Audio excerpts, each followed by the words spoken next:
Hi everyone, my name is Ivan Mushketyk and welcome to my course AWS DynamoDB Deep Dive. I am a software development engineer at Consensus and an open source contributor, but before I was working at Amazon Web Services and Samsung R&D.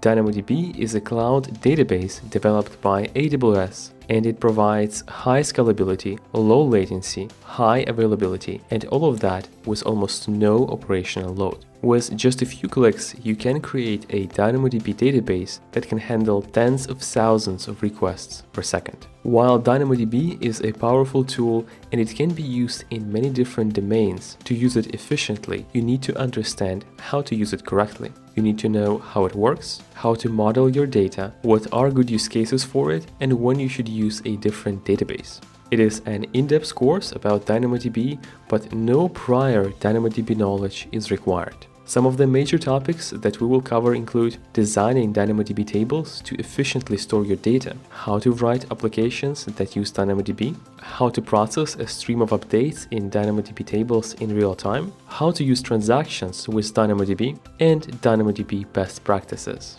By the end of this course, you will become an expert in building DynamoDB applications, and you will also learn how to use some other AWS services to leverage the power of this database. Before beginning this course, you should be familiar with the basics of AWS and Java programming language. I hope you will join me on this journey to learn DynamoDB with the AWS DynamoDB Deep Dive course at Pluralsight.